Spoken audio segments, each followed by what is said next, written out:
Assalamualaikum warahmatullahi wabarakatuh. Sebelumnya perkenalkan nama saya Ayu Fatisa. Saya dari jurusan akuntansi dengan NPM 41183403220003. Baiklah, di sini saya akan menjelaskan tugas UTS Pendidikan Agama Islam saya. Nah, di sini ada dosen pembimbing saya yaitu Bapak Irham. Baiklah, saya akan menjelaskan apa sih yang dimaksud dengan pendidikan agama Islam. Dalam menyimpulkan tentang pengertian pendidikan agama Islam, terlebih dahulu dikemukakan pengertian pendidikan dari segi etimologi dan terminologi. Dari segi etimologi atau bahasa, kata pendidikan berasal dari kata didik, yang mendapat awalan P dan akhiran A, sehingga pendidikan adalah suatu aktivitas atau usaha-usaha tindakan. Terminologi pendidikan agama Islam adalah suatu aktivitas atau usaha-usaha tindakan dan bimbingan yang dilakukan secara sadar dan sengaja, serta terencana, yang mengarah pada terbentuknya kepribadian anak didik sesuai dengan norma-norma yang ditentukan oleh ajaran Islam, dan upaya sadar dan terencana dalam menyiapkan peserta didik untuk mengenal, memahami, menghayati, mengimani, bertakwa, serta berakhlak mulia. Mengamalkan ajaran agama Islam dan sumber utamanya adalah kitab suci Al-Quran dan hadis. Melalui kegiatan bimbingan, pengajaran, latihan, serta penggunaan pengalaman.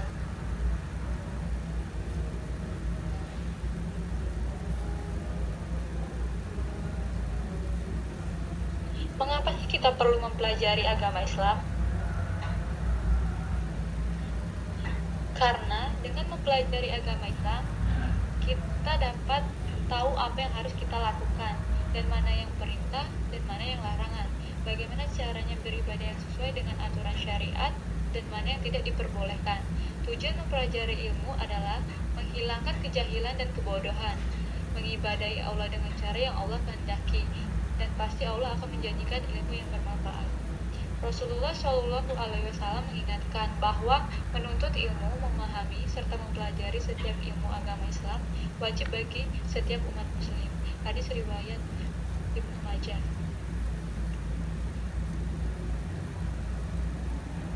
Nah, di sini ada 3 konsep, yaitu konsep iman, Islam, dan ihsan. Yang pertama ada konsep iman.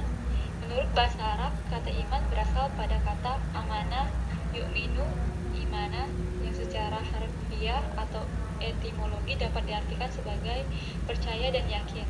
Secara bahasa, iman dapat diartikan sebagai tasdik atau membenarkan yang maknanya hampir sama secara istilah. Secara istilah, menurut buku ensiklopedia iman ditulis oleh Syekh Abdul Majid Al-Zadani, iman dapat diartikan sesuai dengan makna linguistiknya, yaitu tasdik atau mempercayai.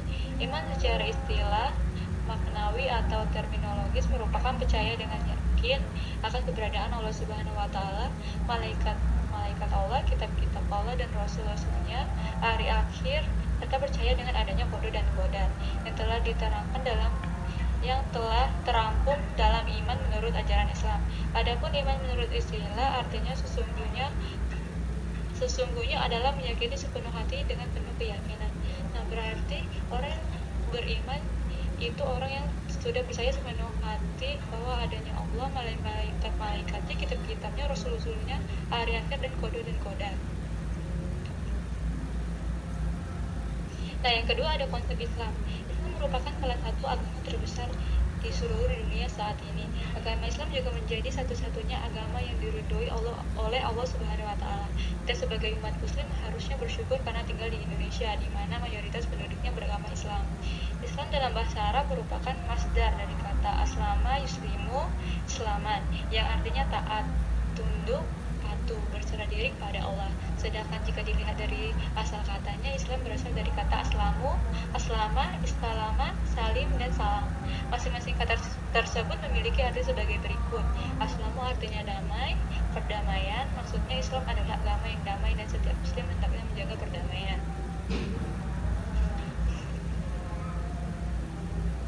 Nah, yang selanjutnya ada ihsan.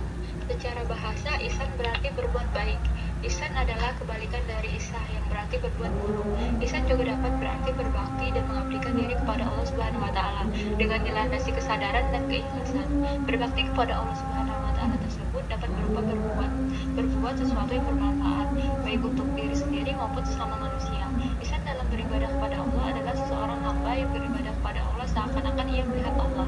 Apabila ia tidak melihatnya, maka sesungguhnya Allah melihatnya. Nah, jadi ihsan ini juga bisa ihsan terhadap Allah Subhanahu wa taala, ihsan kepada sesama manusia, dan juga ihsan terhadap alam sekitar atau lingkungan sekitar. Jadi, iman, Islam, dan ihsan ini dapat disebut juga sebagai suatu bangunan bagi umat muslim. Dan juga perilaku ihsan ini sangat penting untuk kita terapkan dalam kehidupan sehari-hari untuk kita.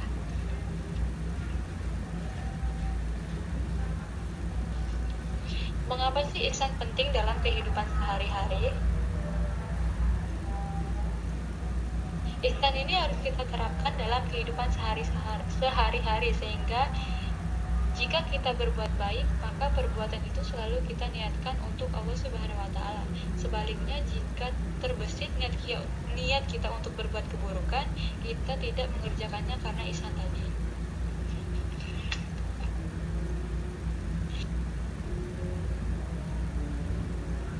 Nah, di sini ada contoh dari 3 konsep itu sendiri. Yang pertama ada konsep ihsan kepada Allah Subhanahu wa taala. Contohnya menjalankan perintah bisa berupa wajib dan sunnah serta menjauhi berbagai perbuatan ataupun tindakan yang dilarang oleh Allah Subhanahu wa taala. Misalnya saja menjalankan sholat, puasa, zakat, belajar, dan bekerja.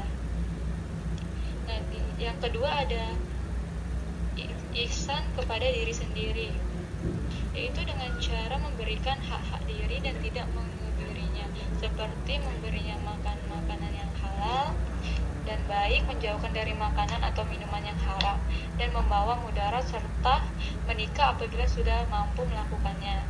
Nah, yang ketiga ada konsep ihsan kepada lingkungan, yaitu dengan cara beribadah dengan rajin dan ikhlas, menjaga diri dengan baik, saling menghargai dan menghormati, serta tidak merusak lingkungan. Nah, di sini kita akan mempelajari tentang manusia.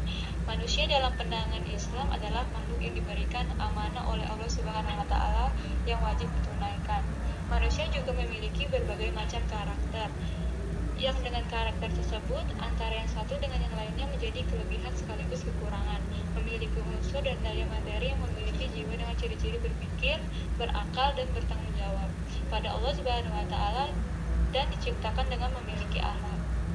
Nah, manusia ini merupakan makhluk ciptaan Allah Subhanahu wa taala yang paling sempurna dibandingkan makhluk ciptaan Allah Subhanahu wa taala yang lainnya. Hal ini pun telah dituangkan oleh Allah Subhanahu wa taala dalam surah At-Tin, yaitu sesungguhnya kami telah menjadikan manusia dalam bentuk yang sebaik-baiknya.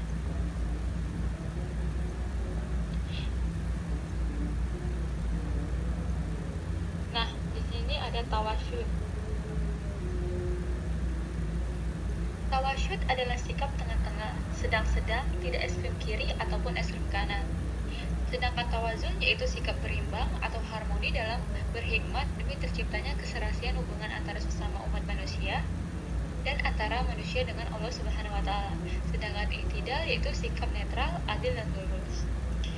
Nah, secara umum moderat atau tawasyud dalam konteks kearifan lokal dapat dimaknai sebagai gagasan setempat atau lokal, bersifat bijaksana, penuh kearifan, bernilai baik yang tertanam oleh anggota masyarakat. Nah, contoh dari tawasyud atau moderat ini sendiri yaitu yang pertama bisa dilihat dari berbangsa dan bernegara. Dua, memiliki sikap toleransi yang tinggi, menerima kearifan lokal, serta anti kekerasan. Sedangkan pengertian tawasyud secara etimologis, istilah tawasyud berasal dari bahasa Arab yang berasal dari kata wasata, artinya tengah-tengah atau pertengahan. Kata tawasyud secara bahasa berarti suatu yang ada di tengah atau juga moderat. Adapun pengertian menurut terminologi, tawasyud ialah sikap mengambil jalan tengah dan menghindari dua sisi ekstrim, sisi ekstrim kiri dan sisi ekstrim kanan.